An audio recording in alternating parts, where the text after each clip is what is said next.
اب کیس 2 میں اگر تو آپ کی کوالیفیکیشن بی ایس ہے یا آپ کی کوالیفیکیشن ایم فل ہے،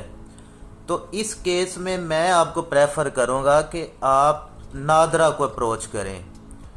کیونکہ آپ نے ڈگریز کے اوپر کریکشن کروانی ہے اگر آپ بورڈ آف اسٹڈی کو اپروچ کرتے ہیں۔ آپ یونیورسٹی میں الگ سے اپلائی کریں گے، بورڈ میں الگ سے اپلائی کریں گے، تو سوٹیبل ادھر یہی ہے کہ آپ نادرا کو اپروچ کریں اور نادرا سے اپنا نام اور جو ڈیٹ آف برتھ ہے وہ سیٹ کروا لیں، اور اس بات سے ہر کوئی اتفاق کرے گا، کیونکہ اگر آپ بورڈ آف اسٹڈی کو اپروچ کریں گے، بورڈ کا الگ سے خرچہ ہوگا، بی ایس میں یونیورسٹی میں الگ سے خرچہ ہوگا، اور اگر آپ کی کوالیفیکیشن ایم فل ہے تو اس میں الگ سے پیسے بھرنے ہوں گے، اور اگر آپ صرف اور صرف نادرا کو اپروچ کرتے ہیں تو آپ کے پیسے بھی کم ہوں گے۔ ٹھیک ہے، تو میں آپ کو یہی سجیسٹ کروں گا کہ آپ اس کیس میں نادرا کو اپروچ کریں۔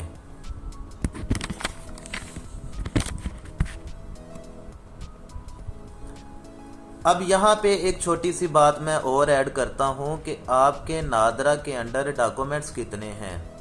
یعنی آپ کا صرف آئی ڈی کارڈ ہے، آپ کی ایف آر سی تو نہیں بنی ہوئی، اس کے علاوہ آپ کے نام پراپرٹی کتنی ہے، یا اس کے علاوہ آپ کے نام کے لائسنس کتنے ہیں، تو آپ نے ان ساری چیزوں کو بھی ساتھ ہی لے کے چلنا ہے۔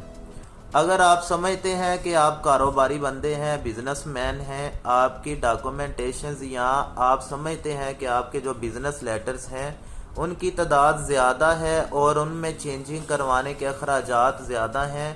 تو اس کیس میں پھر آپ یونیورسٹی کو اپروچ کریں گے۔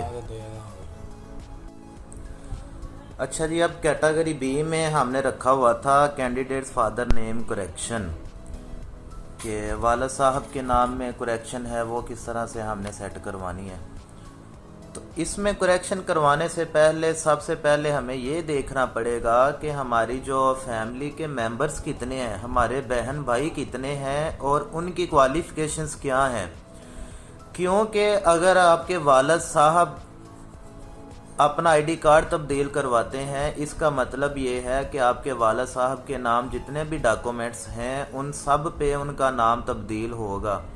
اس کے ساتھ ساتھ آپ کے بہن بھائیوں کے جتنے ڈاکومنٹس ہیں اس کے اوپر بھی ان کا نام چینج ہوگا، اور اس کے علاوہ آپ کی والدہ کا آئی ڈی کارڈ آپ کے والد کی نسبت سے بنا ہوا ہے، اس کے اوپر بھی نام کی تبدیلی ہوگی۔ اس کے ساتھ ساتھ جو نکاح نامہ ہے اس کے اوپر بھی فادر کا نام تبدیل ہوگا۔ ایک چیز تو یہ ہو گئی۔ اس میں دوسری چیز جس کو مد نظر رکھا جاتا ہے وہ یہ ہے کہ آپ کے بہن بھائیوں کے کوائف کیسے ہیں۔ اگر تو آپ کے بہن بھائیوں کے کوائف بالکل ٹھیک ہیں، ان کا آئی ڈی کارڈ پہ جتنے نامز ان کے نیمز ہیں اگر ان کے آئی ڈی کارڈ کے جو کوائف ہیں اور ان کی جو ڈگریز ہیں اس کے کوائف ایک جیسے ہیں، تو ان کو تو کوئی ضرورت ہی نہیں نام تبدیل کروانے کی۔ اس کے علاوہ جو آپ کی ایف آر سی بنی ہوئی ہے وہ آپ کی بالکل ٹھیک ہے، آپ کے ٹوٹل ڈاکومنٹس ٹھیک ہیں، تو اس کیس میں آپ کے لیے کمپلسری ہو جاتا ہے کہ آپ اپنی ڈگریز کے اوپر کریکشن کروائیں۔ وہ پھر آپ کو 1 ڈگری پہ کروانی پڑے، آپ کو 2 ڈگریز پہ کروانی پڑے، یا آپ کی ملٹیپل ڈگریز ہیں، کیونکہ اگر آپ اس کیس میں آئی ڈی کارڈ تبدیل کرتے ہیں اس کا مطلب یہ ہوا کہ آپ نے اپنا کھاتا تو سیدھا کر لیا اور اپنے بہن بھائیوں کے لیے آپ نے مسئلے پیدا کر دیے۔ تو اس صورتحال میں یہی بہتر ہوگا کہ آپ صرف اور صرف اپنی ڈاکومنٹیشن کروائیں۔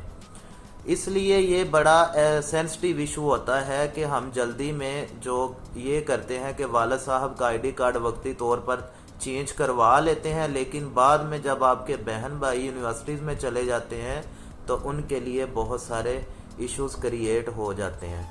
تو اس کا واحد سلوشن یہی ہے کہ اگر فیملی کے کوائف، فیملی کے ڈاکومنٹ سارے کلیئر ہیں تو آپ صرف اور صرف اپنے ڈاکومنٹس کو کریکٹ کروائیں۔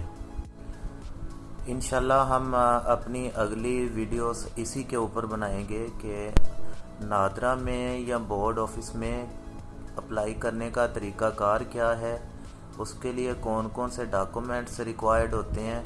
اور جو ڈاکومنٹیشن کمپلیٹ کرنے کا پروسیس ہے وہ بڑی اہم چیز ہوتی ہے۔ میں انشاءاللہ کوشش کروں گا کہ اس کو بھی ڈیٹیل میں بتایا جائے۔